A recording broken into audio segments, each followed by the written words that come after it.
Há histórias em que a paisagem já parece um aviso. E se o céu fechasse as portas, não por dias, mas por anos? E se o silêncio da chuva fosse, na verdade, uma mensagem? Em Israel, sob o rei poderoso, a terra começa a rachar como se estivesse tentando falar. E no centro de tudo, caminha um homem que não carrega espada, apenas uma palavra. Nos dias em que Acabe reinava em Samaria, o palácio tinha paredes de pedra e decisões rápidas. Havia conselheiros, alianças e o peso constante de manter um reino em pé. Mas fora das muralhas, a realidade era outra. Vento quente, poeira fina e o cheiro de capim seco esmagado sob os pés de rebanhos cada vez mais fracos. As cisternas baixavam. Os olhos dos camponeses procuravam nuvens que não vinham. Foi nesse tempo que surgiu Elias, o tesbita, vindo de Gileade. O texto não o anuncia com genealogias longas nem com cortejos. Ele aparece como uma linha reta atravessando o mundo torto e vai direto ao rei. Diante de Acabe, Elias não faz cerimônia. Ele declara com a firmeza de quem fala diante do próprio céu: tão certo como vive o Senhor, Deus de Israel, perante cuja face estou, nem orvalho nem chuva haverá nestes anos, segundo a minha palavra. A frase cai como pedra em água. Só que naquele tempo, a água já faltava. Acabe, acostumado a mandar, ouve algo que não pode prender com as mãos. E quando um rei não consegue controlar uma palavra, ele tenta controlar o homem. Mas Elias não fica para negociações. Ele se retira, porque o mesmo Deus que anuncia julgamento também protege o mensageiro. O Senhor o conduz a um lugar escondido, junto ao ribeiro de Querite, a leste do Jordão. Ali, o mundo se estreita, ao som fino de água correndo, primeiro forte, depois cada vez mais tímido, e há o vento entre pedras. Elias vive de forma improvável.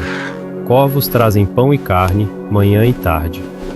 Uma rotina silenciosa, quase inacreditável, mas repetida com persistência. A vida, às vezes, se sustenta por meios que não combinam com a lógica humana. Enquanto isso, no reino, a palavra cumpre o que disse. Os campos perdem o brilho. A terra sem chuva não devolve o que recebe. O gado magro tropeça. As plantações quebram antes de crescer. O povo passa a medir esperança por pequenas sombras. Lorizote. E então, o ribeiro também começa a definhar.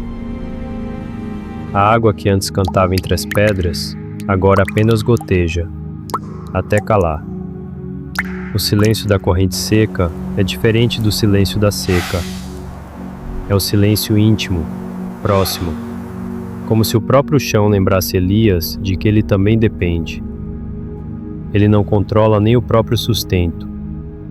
E ainda assim, quando o ribeiro seca, Elias não se desespera no texto. Ele ouve outra direção. O Senhor lhe diz para ir a Sarepta, cidade de Sidom, fora de Israel, terra ligada ao povo de Jezabel. É uma ironia cortante. Em Israel, o rei tem palácios, mas o profeta é enviado para sobreviver na casa de uma viúva estrangeira. Elias caminha por estradas queimadas, atravessa a poeira e chega ao portão da cidade. Ali, ele vê uma mulher recolhendo gravetos, poucos, finos, quase sem peso. Mas ela carrega o cansaço de quem já fez contas demais e perdeu todas. Elias chama e pede água. Só o pedido já é duro. Água é moeda rara na seca. Mesmo assim, ela se vira para buscar. E então ele acrescenta: pede também um pedaço de pão. A mulher para. O corpo dela responde antes da voz. Um pequeno travar, como se o pedido tocasse numa ferida aberta. Ela diz com honestidade crua: tão certo como vive o Senhor teu Deus, não tenho pão cozido. Somente um punhado de farinha numa panela e um pouco de azeite numa botija. E eis que estou apanhando 2 cavacos para entrar e prepará-lo para mim e para meu filho, para que o comamos e morramos. Não há melodrama, há realidade. A pobreza ali não é conceito, é o último punhado de farinha. É a última refeição com cara de despedida. Elias responde com uma frase que exige mais do que coragem. Exige confiança. Ele diz para ela não temer. Manda que ela faça primeiro um bolo para ele, e depois para si e para o filho. E dá uma palavra específica, não vaga, não romântica. A farinha não acabará, e o azeite não faltará até o dia em que o Senhor der chuva sobre a terra. É aqui que a história pisa numa linha delicada. Não porque a Bíblia seja indecisa, mas porque o coração humano é. A viúva precisa escolher se acredita ou se protege o último resto. Ela entra. O fogo acende. A farinha cai. O azeite escorre. E o que deveria terminar, continua. Um dia. E outro. E outro. Não é abundância de festa, é sustento de sobrevivência. Um milagre repetido em pequenas medidas, na cozinha simples de uma casa com pouco espaço e muita necessidade. E Elias permanece ali, muitos dias. A seca segue do lado de fora, mas naquela casa existe uma espécie de resistência silenciosa. O pão aparece, a panela não zera, a botija não seca. A esperança não vem em rios, vem em porções. Mas a história não se contenta em ser apenas um relato de provisão. Ela desce a um vale mais escuro. O filho da mulher adoece. A doença cresce até não haver fôlego. A narrativa não tenta suavizar. O menino morre. O impacto atravessa a casa como uma noite, repentina. A mulher olha para Elias com dor e com acusação misturadas, como alguém que tenta achar sentido em meio ao absurdo. Ela diz: "Que tenho eu contigo, homem de Deus? Vieste a mim para trazeres à memória a minha iniquidade e matares o meu filho?" Em momentos assim, a mente humana busca culpados, porque culpar é uma forma desesperada de recuperar controle. Ela não está fazendo teologia, está gritando por dentro. Elias não discute. Ele pede o menino. Toma o corpo pequeno nos braços e sobe ao quarto de cima. A casa, já silenciosa pela fome, agora fica silenciosa por luto. Elias deita o menino em sua cama. E então ele clama ao Senhor. O texto registra o clamor com crueza. Ó Senhor meu Deus, até a esta viúva, com quem me hospedo, afligiste, matando-lhe o filho? Há reverência, mas há intensidade. O profeta se estende sobre o menino 3 vezes e clama novamente. Ó Senhor meu Deus, faça voltar a alma deste menino a ele. Não é ritual exibicionista, é súplica urgente. E o Senhor ouve. O fôlego retorna, o corpo, antes imóvel, volta a ser vida. Elias toma o menino, desce e o entrega à mãe com palavras simples e definitivas. Vê, teu filho vive. A mulher, agora com o filho vivo nos braços, responde como quem finalmente enxerga com clareza. Nisto conheço agora que tu és homem de Deus, e que a palavra do Senhor na tua boca é verdade. Os anos passam, a seca continua. Em Israel, a crise se aprofunda. E, no 3º ano, vem outra ordem do Senhor. Elias deve se apresentar a Acabe, e Deus enviará chuva.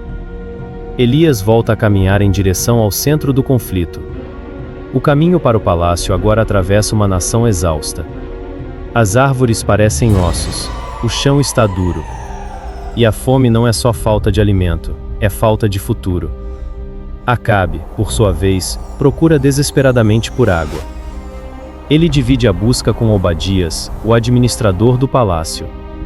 Obadias é um homem preso entre 2 mundos, serve ao rei, mas teme ao Senhor. E o texto faz questão de revelar o que muitos não viam. Obadias havia escondido 100 profetas do Senhor em cavernas, 50 numa, 50 noutra, sustentando-os com pão e água.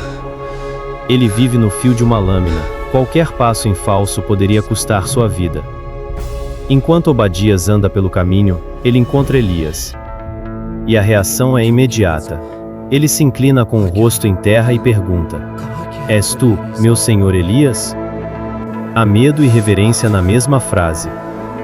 Elias confirma e dá uma ordem simples: Vá dizer a Acabe que Elias está ali. Obadias empalidece por dentro. Ele argumenta, com o pavor de alguém que conhece o temperamento de um rei, e também conhece o imprevisível movimento do espírito. E se ele avisar, e Elias desaparecer? Acabe o matará. Obadias lembra a Elias tudo o que já sofreu na busca do profeta, e como havia juramentos em várias nações. Não está aqui. Elias, firme, garante. Tão certo como vive o Senhor dos Exércitos, perante cuja face estou, hoje me apresentarei a ele. Obadias vai, e Acabe vem. O encontro entre Elias e o rei não é um diálogo educado. Acabe vê Elias e lança uma acusação que resume a tensão do reino. És tu o perturbador de Israel? A palavra perturbador aqui é como uma tentativa de colocar toda a culpa em um homem só. É o impulso antigo de procurar um rosto para a desgraça. Elias responde com precisão cortante: Eu não tenho perturbado Israel, mas tu e a casa de teu pai, porque deixastes os mandamentos do Senhor e seguistes a Baal. Não há gritos, mas há uma linha traçada no chão. Então Elias propõe algo público. Se a nação está dividida, o confronto precisa acontecer diante do povo. Ele convoca Acabe. Reúna todo Israel no Monte Carmelo, e também os profetas de Baal, 450, e os profetas de Azerá, 400, que comiam da mesa de Jezabel. O Carmelo se ergue como um palco natural, encostas de pedra, vento vindo do mar, e uma vista que alcança o horizonte. Ali, o povo se reúne. Homens, mulheres, rostos queimados pelo sol e marcados pela fome. Alguns trazem crianças pela mão, outros carregam apenas o olhar vazio de quem já não espera nada. Há murmúrio, mas também há uma espécie de respeito. Todos sabem que algo decisivo será dito. Elias se coloca diante deles. E antes de falar de fogo, ele fala de escolha. A pergunta dele atravessa o ar como uma lâmina. Até quando cocheareis entre dois pensamentos? Se o Senhor é Deus, segui-o, e se Baal, segui-o. O povo não responde. O silêncio deles não é neutralidade intelectual, é medo, hábito, confusão. É o som de um coração dividido. Elias então explica o desafio. Ele está sozinho como profeta do Senhor diante de centenas de profetas de Baal. 2 novilhos serão dados. Cada lado prepara seu sacrifício, coloca sobre a lenha, mas não acende fogo. O Deus que responder com fogo, esse será reconhecido. O povo, finalmente, fala uma frase curta. É boa esta palavra. A decisão parece simples, mas o clima é pesado. Há suor, poeira e um céu duro. Os profetas de Baal escolhem um novilho, preparam e começam a clamar desde a manhã. Eles gritam: Ah, Baal, responde-nos. Repetem, insistem, dançam ao redor do altar. O som vai e vem, como ondas que batem em rocha e não quebram a pedra. Mas não há voz, não há resposta, não há fogo. O tempo avança, o sol sobe, o calor pesa nos ombros do povo. E a repetição dos profetas de Baal começa a parecer um mecanismo vazio. Gritos, danças, transes. O texto mostra, sem enfeite, a ausência absoluta do resultado. Elias, em determinado momento, os provoca, não como comédia gratuita, mas como denúncia da impotência do ídolo. Ele sugere que gritem mais alto. Talvez Baal esteja meditando, ou ocupado, ou em viagem, ou dormindo e precisa ser acordado. A provocação expõe o ridículo de um Deus que pode estar indisponível. Os profetas de Baal intensificam. Cortam-se segundo o costume com facas e lancetas, até o sangue correr. O espetáculo se torna mais desesperado. O povo assiste. Alguns se encolhem, outros olham para o chão. A tarde chega, e eles continuam profetizando até a hora da oferta do sacrifício. O céu permanece mudo. Então Elias chama o povo. Aproximem-se. Há um movimento coletivo. Pés em pedra, roupa roçando. Um semicírculo de rostos em torno de um homem só. Elias começa por algo essencial. Ele restaura o altar do Senhor que estava em ruínas. Pega 12 pedras, conforme o número das tribos dos filhos de Jacó, a quem o Senhor havia dito: Israel será o teu nome. Cada pedra colocada é um gesto de memória, não um discurso. Ele faz uma vala em torno do altar, arruma a lenha, põe o novilho em pedaços sobre a lenha. E então dá uma ordem estranha, quase absurda em tempo de seca: tragam água. 4 cântaros, água derramada sobre o holocausto e sobre a lenha. Ele manda repetir. Segunda vez, terceira vez. A água escorre, encharca, desce pela madeira, enche a vala ao redor.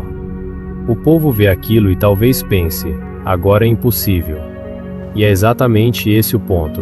Se houver fogo, ninguém poderá dizer que foi truque. Na hora da oferta da tarde, Elias se aproxima e ora.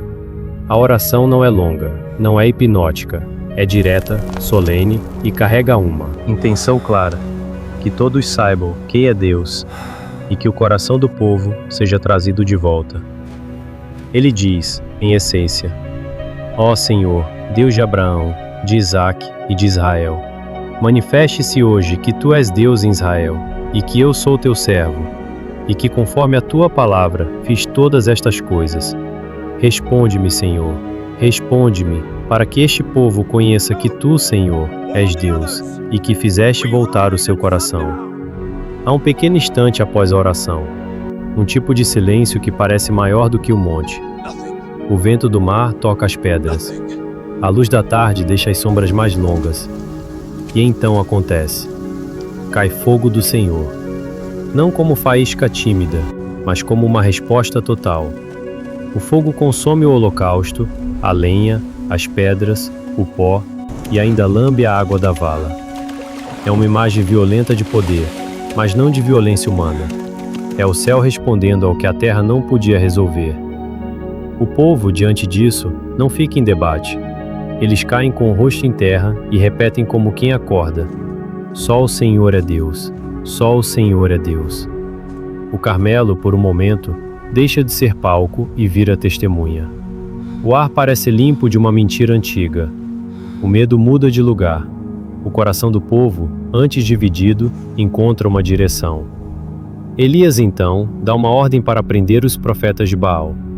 Eles são levados ao ribeiro de Quizon e ali são executados. O texto relata isso de maneira direta, sem celebrar, sem ornamentar. É um juízo severo no contexto de aliança quebrada e de um confronto público que havia sido aceito pelos próprios participantes. O foco narrativo não se fixa no detalhe, mas no peso histórico do que se encerra ali. Logo depois, Elias se volta para Acabe e diz algo que parece quase inacreditável depois de anos de céu fechado. Sobe, come e bebe, porque já se ouve ruído de abundante chuva. Mas ainda não há nuvem, ainda não há gota. O céu pode estar azul e duro como pedra. Elias fala como quem confia na palavra que recebeu. Acabe sobe para comer, e Elias sobe ao cume do Carmelo para orar. Ele se inclina por terra e põe o rosto entre os joelhos. O gesto é de humildade profunda, quase de alguém tentando ouvir o som distante do que ainda não chegou. Ele manda seu servo olhar para o mar. O servo vai, olha, volta. Não há nada. Elias manda novamente, e o ciclo se repete, 6 vezes. Não há nada. A frase, repetida, é o tipo de repetição que muitos conhecem. A espera que não entrega sinal, a fé que precisa respirar sem evidência.